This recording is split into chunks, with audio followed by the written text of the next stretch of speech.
De par les différentes réformes dont fait l'objet notre spécialité, la 10e année de médecine générale, menaces coercitives, malheureusement c'est une spécialité dont on doit vraiment se battre pour maintenir l'attractivité.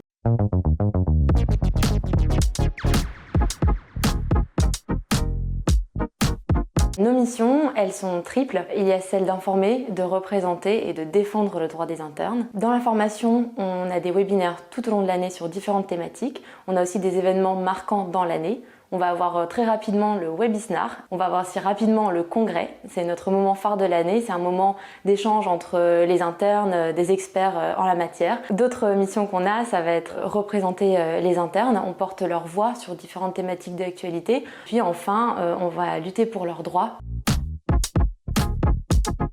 Alors moi j'ai toujours été engagée pendant mes études, je l'ai fait dans les associations étudiantes, dans les structures syndicales. L'internat c'est un moment qui est clé, c'est un moment où on devient soignant, où on apprend, où on doute beaucoup. On est confronté à des limites, des inégalités de traitement qui engendrent des souffrances et donc pour moi c'était vraiment le moyen d'agir, de comprendre un petit peu les enjeux et de pallier un petit peu à cette impuissance que j'aurais pu ressentir.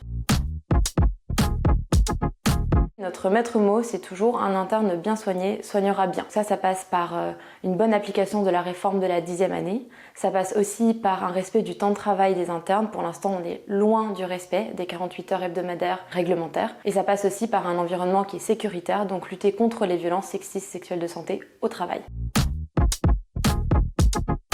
De par les différentes réformes dont fait l'objet notre spécialité, la 10e année de médecine générale, menaces coercitives, malheureusement c'est une spécialité dont on doit vraiment se battre pour maintenir l'attractivité. On a fait plusieurs constats, plusieurs années d'affilée sur l'enquête santé mentale des internes.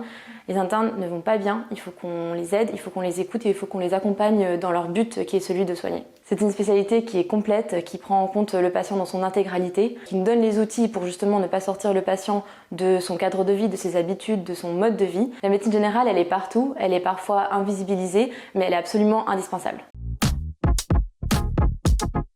Nous avons mené une enquête au sujet des attentes, des volontés des internes de médecine générale par rapport à cette année de docteur junior ambulatoire. On a pu les sonder, on a eu des résultats qui étaient statistiquement significatifs, qui montraient des grandes tendances. On voit que ce sont des internes de médecine générale qui veulent avoir un exercice ambulatoire, qui veulent aller au plus près du terrain et qui s'attendent pendant cette année à avoir quelque chose de pédagogique, se rapprochent au plus près de leur exercice futur. L'accès aux soins, c'est quelque chose auquel les internes de médecine générale sont confrontés tous les jours. C'est quelque chose qui est extrêmement central dans notre pratique, que ce soit en assurant la permanence des soins ambulatoires, que ce soit à travers la défense de droits fondamentaux comme l'AME, l'aide médicale d'État. Malheureusement, ces propositions-là, elles n'adressent pas le fond du problème. On ne peut pas résoudre une pénurie en la régulant. Il faut absolument qu'on ait une vision d'ensemble, de prendre en compte les diversités de pratiques, les diversités de territoires et les différentes exigences de la population.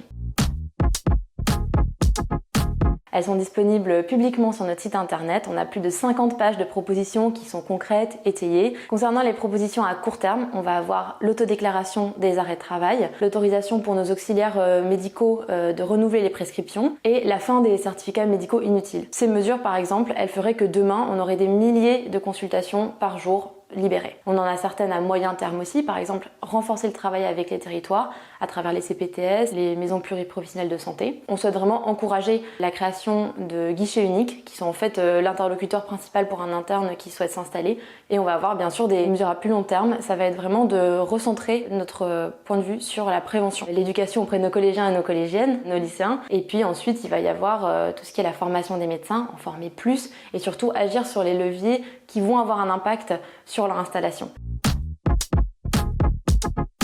On y travaille. Je pense qu'il faut qu'on sorte un petit peu d'une démarche un peu de réaction aux contraintes politiques démographiques qu'il faut absolument prendre en compte, mais il faut en plus de ça qu'on travaille tous ensemble pour avoir une réflexion sur ce qu'est le patient de demain, ce qu'est le médecin de demain, comment on veut soigner en prenant en compte la santé environnementale, la santé animalière, le changement climatique.